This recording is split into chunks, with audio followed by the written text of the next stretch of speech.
Maria was hit by a trio of unfortunate events.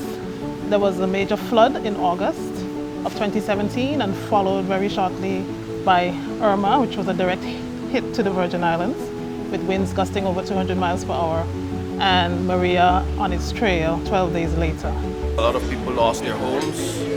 A lot of the stores where you get food stuff were damaged.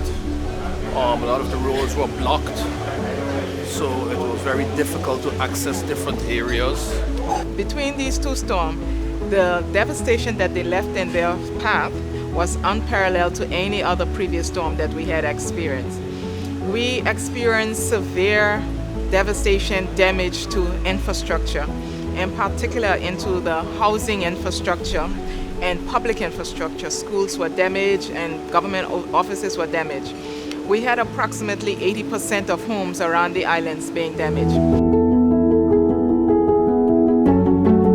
So we designed an assessment form following the rapid assessment that gave us more in-depth information, and that was automated using a software called Kobo.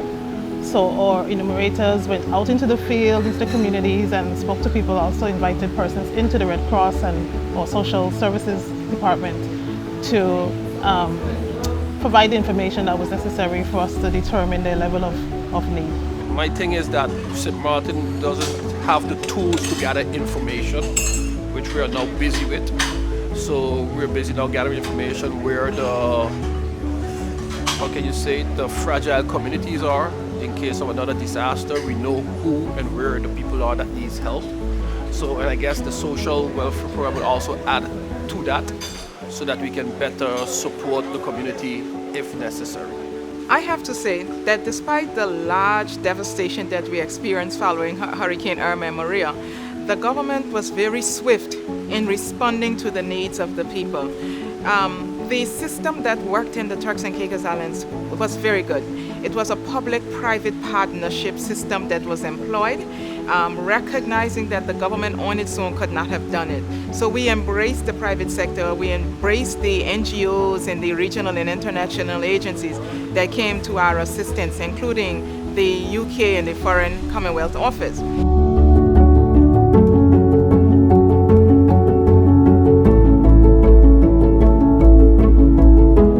WFP's main counterpart in the Caribbean is the Caribbean Disaster Emergency Management Agency, or CDEMA. So we're working with CDEMA and its participating states to strengthen emergency preparedness and emergency readiness throughout the region. One of the areas in which we're working is the area of shock responsive social protection. So we're supporting them in, I would say, 3 different ways. The first is about generating evidence and strengthening the evidence base for why shock responsive social protection matters. The second is looking at supporting governments with technical assistance and in areas of WFP expertise to help them strengthen those systems to be ready when a shock occurs. And the third area is really about walking the talk. So when an emergency does happen and international assistance is required, WFP is ready to provide support by utilizing these government systems and rather than creating parallel humanitarian response systems.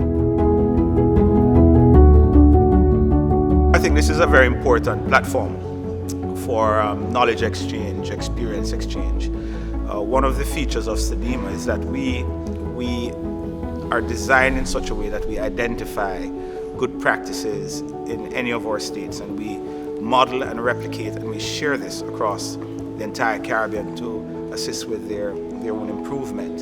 And so a symposium like this provides opportunities for that experiential sharing.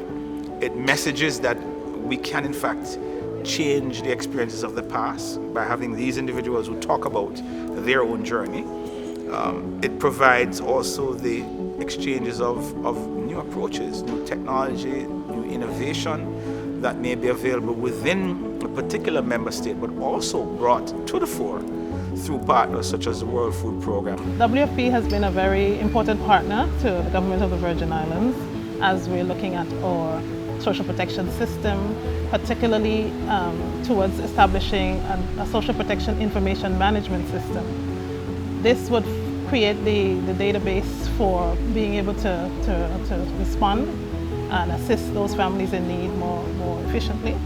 We're looking into signing a memorandum of understanding with CDEMA in July with World Food Program. Basically, we have next week there's a training. We have a conference with World Food Program that are coming in to train and show us the best way to go about logistics, because that was also one of our weak points after Irma. I must say, basically, we are looking towards CDEMA as they have been established for a numerous amount of years, and they already have the tools that are necessary to gather information and help build better resilience. So we are looking at a very bright future with the cooperation and working agreement that we'll have with CDEMA and the assistance we will get from World Food Program with trainings and those things. Hopeful that we can continue to have training, have dialogues like this that look at best practices not just in the Turks and Caicos Islands but best practices throughout the region, and adopt some of these best practices where we can. There is no system without its flaws, and so definitely trying to strengthen existing mechanism, trying to ensure that it accounts for the true vulnerable population of the Turks and Caicos Islands, trying to ensure that whatever system that we tweak does not delay response getting to the most needed.